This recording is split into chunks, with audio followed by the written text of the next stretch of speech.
বাংলাদেশ খেলাফত মজলিস ঢাকা মহানগর দক্ষিণের সাংগঠনিক সম্পাদক জনাব মাওলানা আবু হানিফ নোমান।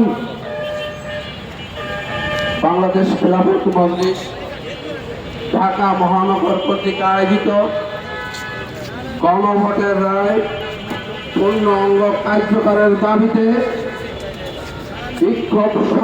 বিক্ষোভ মিছিলের পর সংক্ষিপ্ত সমাবেশে সম্মানিত সভাপতি, উপস্থিত আছেন প্রধান অতিথি, গণমানুষের সংগঠন বাংলাদেশ খেলাফত মজলিসের মহাসচিব মাওলানা জালালউদ্দিন আহমদ, উপস্থিত আছেন ঢাকা মহানগর দক্ষিণের নেতৃবৃন্দ ও কর্মী ভাইরা।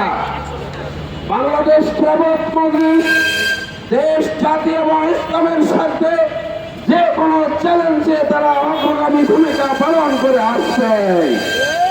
বাংলাদেশ খেলাফত মজলিস জুলাই সনদ যদি বাস্তবায়ন করা না হয়, জনগণের এই গণভোটের রায় যদি কার্যকর করা না হয়, বাংলাদেশ খেলাফত মজলিসের কেন্দ্রীয় নেতৃবৃন্দকে বলব, আপনারা কঠিন থেকে কঠিন কর্মসূচি ঘোষণা করেন।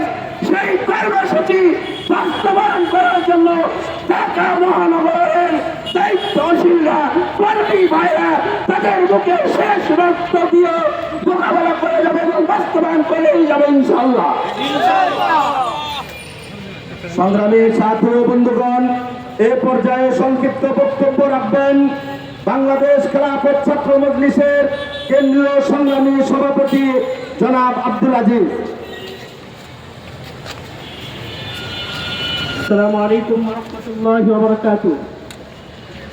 প্রিয় বিক্ষুব্ধ ছাত্র জনতা, 1971 সালের মুক্তিযুদ্ধ হয়েছিল পাকিস্তান নামক রাষ্ট্র এবং সেই রাষ্ট্রের সংবিধানের বিরুদ্ধে গিয়ে। সেদিন আমাদের দেশের লাখ লাখ জনতা তারা রাস্তায় নেমেছিল এবং রাস্তায় নেমে সংগ্রাম করে তারা স্বাধীনতা ছিনিয়ে এনেছিল।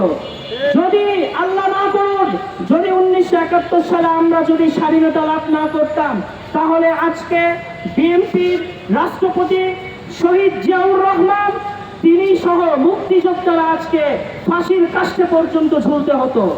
অতএব আমরা বলতে চাই, যদি জুলাই সনদ বাস্তবায়ন নিয়ে গড়িমসি করেন, জুলাই সনদ যদি বাস্তবায়িত না হয়, তাহলে 24 জুলাই যোদ্ধা মাওলানা মামুনুল হক, জনাব তারেক রহমান, ডাক্তার শফিকুর রহমান, জনাব নাহিদ ইসলাম, হাসানাত আব্দুল্লাহ সহ সকল জুলাই যোদ্ধারা ফাঁসির কাষ্ঠে পর্যন্ত ঝুলতে হতে পারে।